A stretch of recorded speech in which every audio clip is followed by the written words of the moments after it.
Question 1. Le contrat d'assurance est un contrat A. Aléatoire, B. Unilatéral, C. Solennel, D. Type.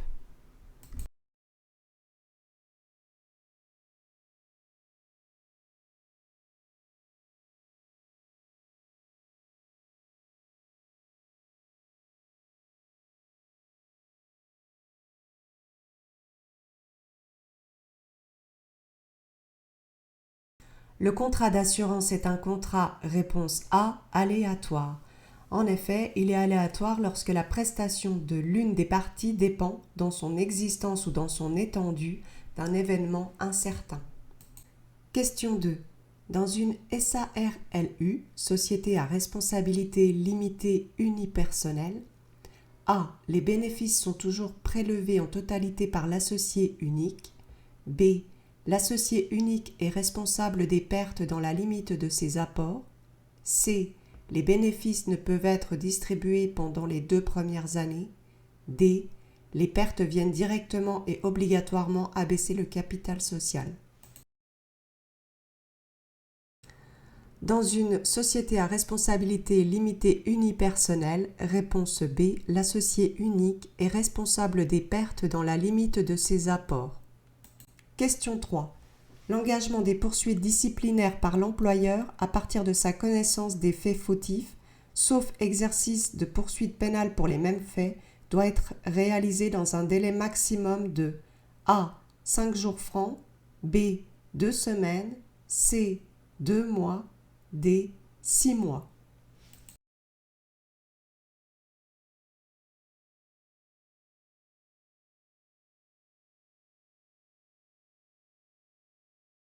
L'engagement des poursuites disciplinaires par l'employeur à partir de sa connaissance des faits fautifs, sauf exercice de poursuites pénales pour les mêmes faits, doit être réalisé dans un délai maximum de, réponse C, 2 mois. Question 4. Selon la RSE, Réglementation sociale européenne, la pause de conduite peut être A. Considérée comme un repos journalier quelle que soit sa durée, B.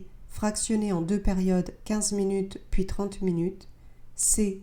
Fractionnée en 4 périodes de 10 minutes, D. Fractionnée en 2 périodes 30 minutes puis 15 minutes.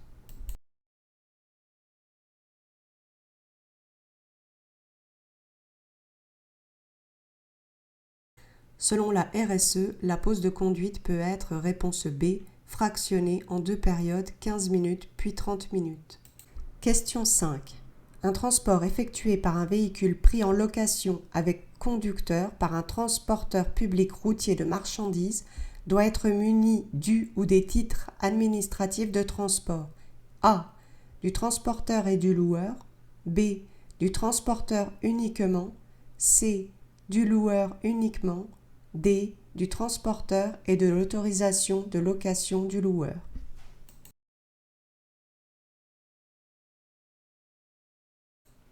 Un transport effectué par un véhicule pris en location avec conducteur par un transporteur public routier de marchandises doit être muni des titres administratifs de transport, réponse A, du transporteur et du loueur. Question 6. Une entreprise effectue un transport public routier de marchandises sans être inscrit au registre des transporteurs. Le fait est constaté par procès-verbal lors d'un contrôle routier. La nature de l'infraction relevée est A. Une contravention de 4e classe, B. Un délit, C. Une contravention de 5e classe, D. Soit une contravention, soit un délit selon que l'entreprise est inscrite ou non au RCS. Une entreprise effectue un transport public routier de marchandises sans être inscrite au registre des transporteurs. Le fait est constaté par procès-verbal lors d'un contrôle routier. La nature de l'infraction relevée est, réponse B, un délit. Question 7. La Commission territoriale des sanctions administratives a proposé au préfet de région de retirer un titre administratif de transport à une entreprise. Quelle peut en être la raison? A. L'entreprise présente de mauvais bilans. B. L'entreprise a commis des infractions à la réglementation du travail et de la sécurité. C. L'entreprise n'a pas rempli ses obligations en matière de cotisation sociale. D. Un des conducteurs de l'entreprise a été verbalisé pour excès de vitesse en état d'ivresse. La Commission territoriale des sanctions administratives a proposé au préfet de région de retirer un titre administratif de transport à une entreprise. Quelle peut en être la raison? Réponse B. L'entreprise a commis des infractions à la réglementation du travail et de la sécurité. Question 8. Transporteur public routier de marchandises, vous n'avez pas conclu avec votre loueur de contrat écrit de location avec conducteur. En cas de litige, quel est le contrat type applicable? A. Pour le transport public routier de véhicules roulants. B. De location de véhicules avec conducteur. C. Général pour le transport routier de marchandises. D. Pour le transport spécifique.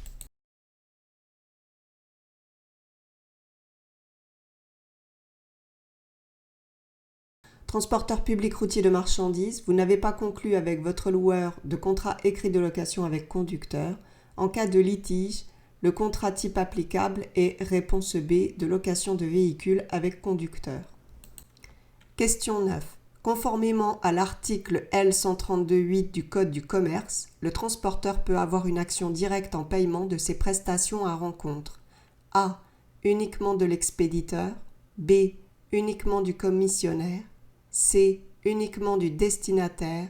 D. De l'expéditeur ou du destinataire.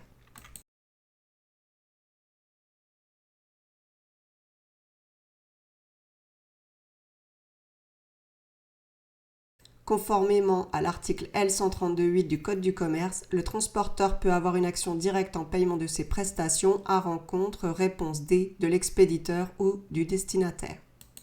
Question 10. Sont amortissables fiscalement en dégressif, entre autres, A. Les frais d'établissement. B. Certains matériels de transport acquis neufs. C. Les matériels de transport acquis d'occasion. D. Les immeubles et constructions.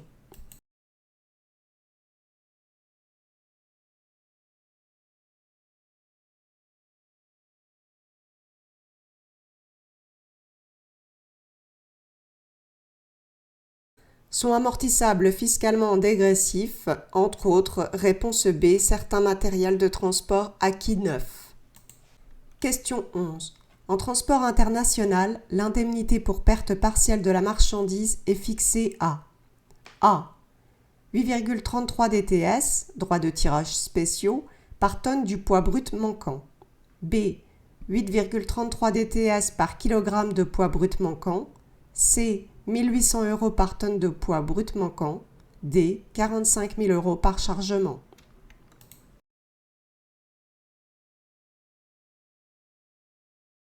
En transport international, l'indemnité pour perte partielle de la marchandise est fixée à réponse B, 8,33 DTS par kilogramme de poids brut manquant.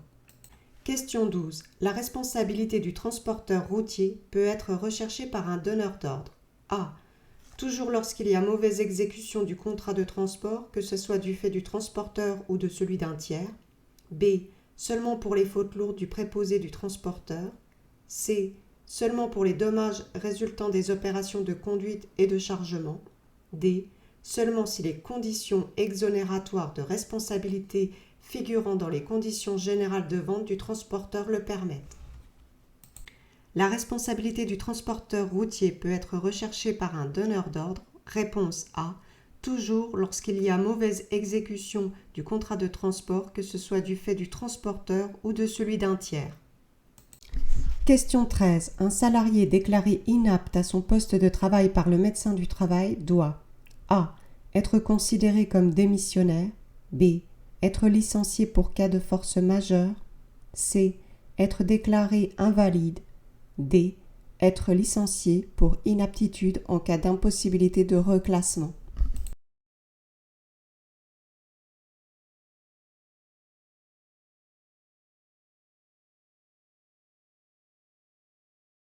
Un salarié déclaré inapte à son poste de travail par le médecin du travail doit, réponse D, être licencié pour inaptitude en cas d'impossibilité de reclassement.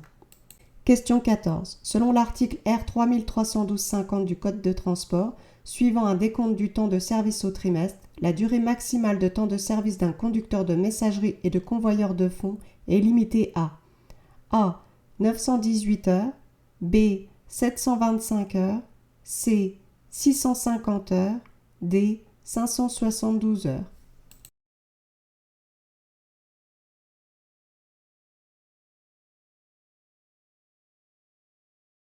Article R 3312-50 du Code des transports, suivant un décompte du temps de service au trimestre, la durée maximale de temps de service d'un conducteur de messagerie et de convoyeur de fonds est limitée à réponse D 572 heures.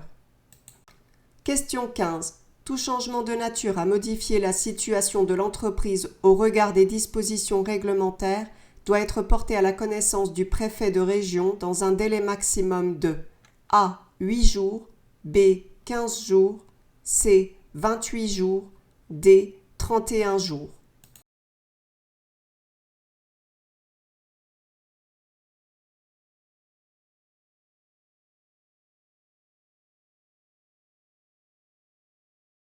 Tout changement de nature à modifier la situation de l'entreprise au regard des dispositions réglementaires doit être porté à la connaissance du préfet de région dans un délai maximum de réponse C, 28 jours.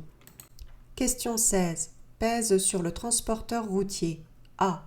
Une responsabilité simple pour les dommages aux marchandises. B. Une présomption de responsabilité pour les dommages aux marchandises. C. Une responsabilité uniquement pour les dommages apparents. D. Une présomption de responsabilité uniquement pour les dommages apparents.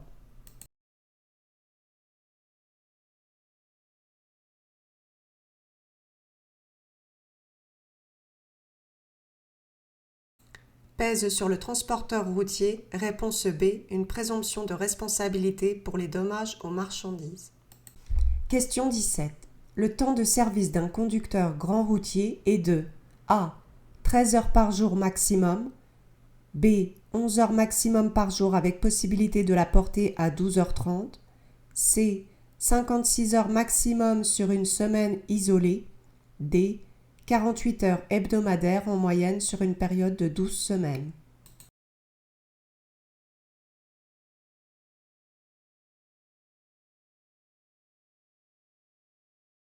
Le temps de service d'un conducteur grand routier est de réponse C, 56 heures maximum sur une semaine isolée. Question 18. Selon le Code du travail, les représentants du personnel au comité social et économique, CSE, d'un établissement dont l'effectif est compris entre 11 et 49 salariés disposent d'un crédit d'heures de délégation de A. 5 heures par mois, B. 10 heures par mois, C. 15 heures par mois, D. 20 heures par mois.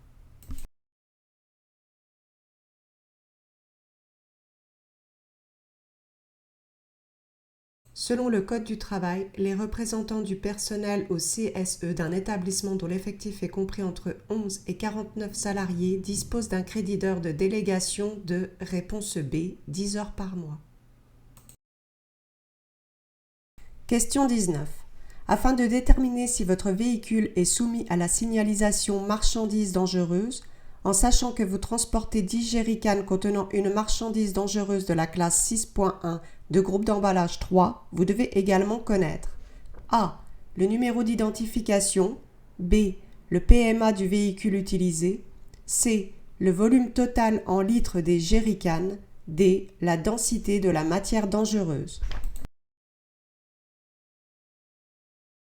Sachant que vous transportez 10 jerrycans contenant une marchandise dangereuse de la classe 6.1 de groupe d'emballage 3, vous devez également connaître réponse C, le volume total en litres des jerrycans afin de déterminer si votre véhicule est soumis à la signalisation marchandise dangereuse. Question 20. La circulation des véhicules poids lourds transportant des marchandises dangereuses et soumis à signalisation est interdite en fin de semaine. A. De 22h le samedi à 22h le dimanche, B. De 22h le samedi à minuit le dimanche, C. De midi le samedi à minuit le dimanche, D. De midi le samedi à midi le dimanche.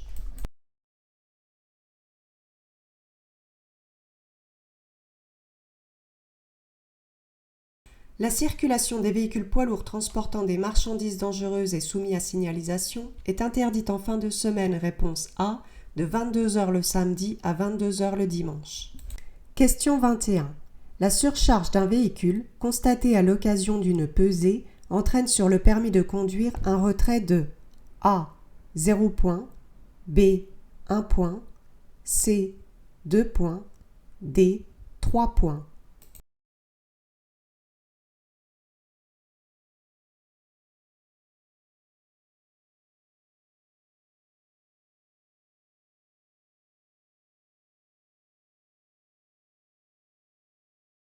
La surcharge d'un véhicule constatée à l'occasion d'une pesée entraîne sur le permis de conduire un retrait de réponse A, 0 point. Question 22. Dans le cas d'un transport international sans rupture de charge comprenant un parcours maritime, la CMR, convention marchandises par route, s'applique en général A. Sur le parcours routier, B. Sur la totalité du parcours, C. Sur le parcours maritime, D. Dans le pays de destination.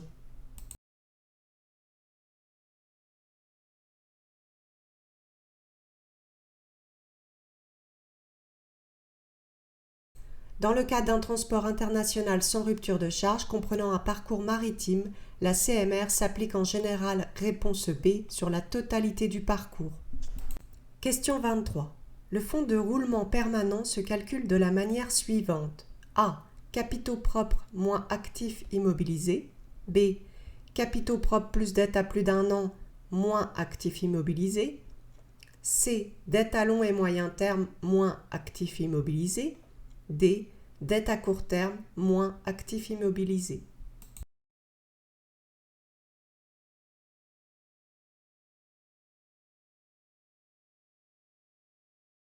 Le fonds de roulement permanent se calcule de la manière suivante. Réponse B. Capitaux propres plus dette à plus d'un an moins actifs immobilisés. Question 24. Les documents de transport ou de location établis conformément à l'arrêté du 9 novembre 1999 doivent être conservés par l'entreprise pendant un délai de A. 1 an, B. 2 ans, C. 5 ans, D. 10 ans.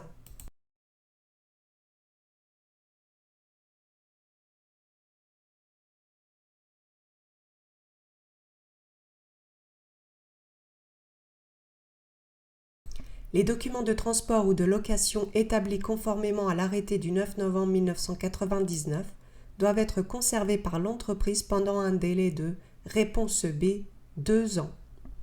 Question 25. Pour un envoi de 20 tonnes de marchandises, le contrat type dit général prévoit, en cas de plage horaire respectée, un délai de chargement de A. 1 heure, B.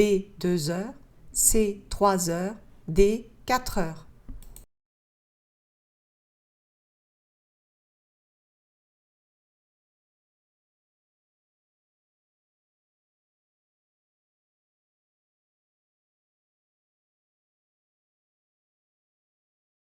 Pour un envoi de 20 tonnes de marchandises, le contrat type dit général prévoit, en cas de plage horaire respectée, un délai de chargement de réponse B, 2 heures.